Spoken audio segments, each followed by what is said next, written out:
Itu yang kedua.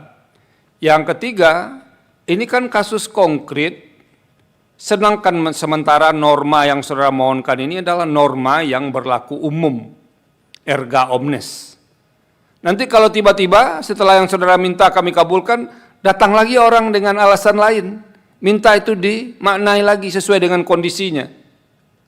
Kalau setiap kasus konkret, lalu kemudian kita koreksi normanya, seperti yang saya contohkan tadi, kalau ada orang datang mengatasnamakan saldi isra, lalu Anda percaya, lalu tiba-tiba minta undang-undang MK diubah pasal tertentunya.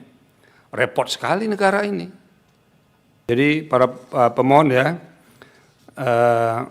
pertama ini diingatkan kepada saudara bahwa saudara kan mendasarkan tadi kasus konkretnya WA itu ya.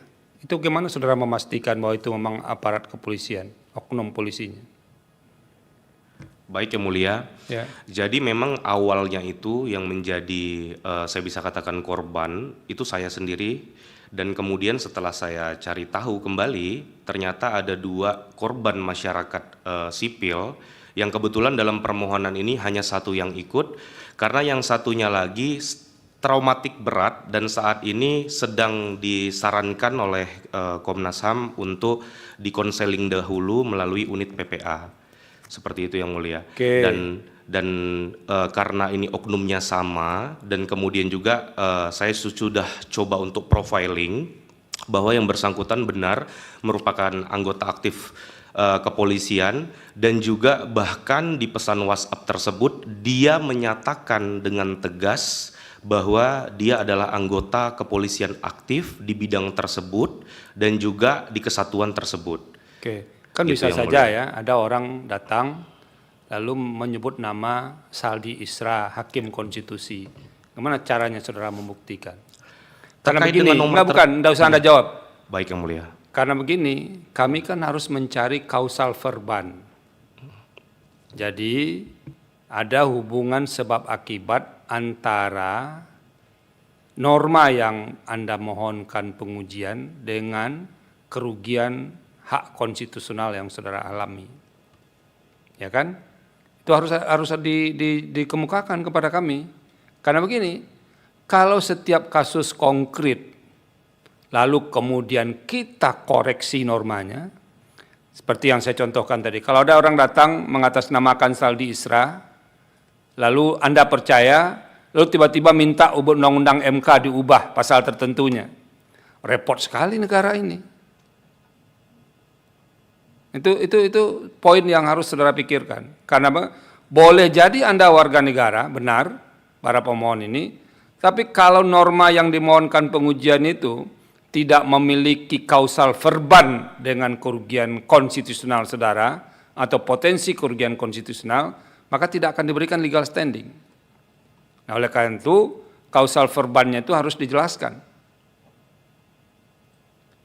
Karena apa? Kalau saudara minta apa? Seperti pemaknaan tadi, bahkan dalam beberapa pasal tadi sudah dijelaskan dengan baik oleh Yang Mulia Bapak Arsul Sani, itu sudah lebih dari yang saudara minta itu, ada. Soal tanggung jawab itu satu. Yang kedua, nanti saudara coba pelan-pelan, pemaknaan yang saudara minta itu masukkan ke dalam norma itu. Jadi norma yang berkenaan dengan apa?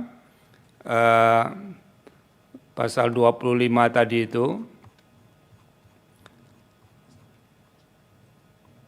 keabsahan wewenang itu Anda buang, masukkan sekarang pemaknaan baru yang saudara minta. Itu nyambung atau tidak?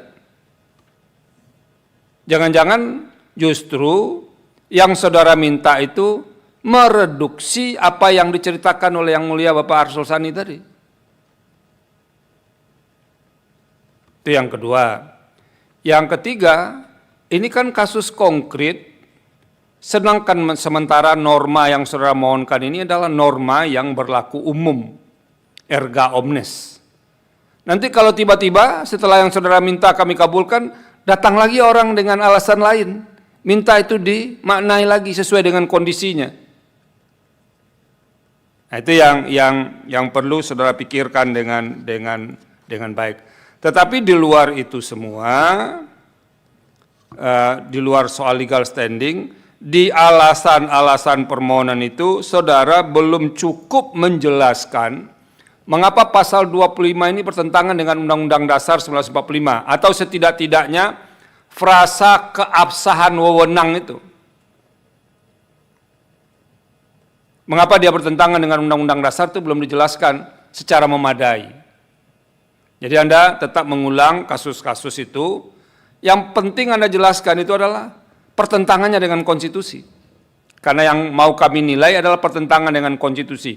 Kalau soal kasus konkretnya sudah diletakkan di legal standing. Jadi itu apa yang harus saudara pikirkan dengan serius. Karena apa? Kalau akan menimbulkan persoalan baru terhadap norma itu, menimbulkan ketidakpastian hukum, lalu kemudian merusak konstruksi norma itu terhadap norma lain, nah pasti mahkamah tidak akan mengabulkan permohonan. Jadi ini saudara ingat bahwa norma tidak akan tunduk kepada kasus konkret yang dialami. Tidak untuk menjawab kasus konkret, ini norma umum. Kecuali saudara bisa membuktikan bahwa frasa itu bertentangan dengan Undang-Undang Dasar 1945. Sekarang begini, kalau itu dimaknai, jangan-jangan itu menjadi berdampak dengan frasa-frasa lain begini, setiap anggota kepolisian negara Republik Indonesia diberi pangkat yang mencerminkan peran, fungsi dan kemampuan, serta keabsahan wewenang. Kalau ini dimaknai, jangan-jangan merusak soal peran, fungsi, dan kemampuan ini. Jadi sekali lagi, Anda harus pikirkan, kasus konkret itu kemudian kan tidak boleh merusak keutuhan norma itu. Apalagi itu sudah ada di beberapa pasal lain, seperti yang saudara minta itu. Nah itu yang kedua. Tapi bagi kami yang paling penting itu adalah pertentangannya dengan konstitusi. Itu yang belum terurai dengan baik. Terakhir,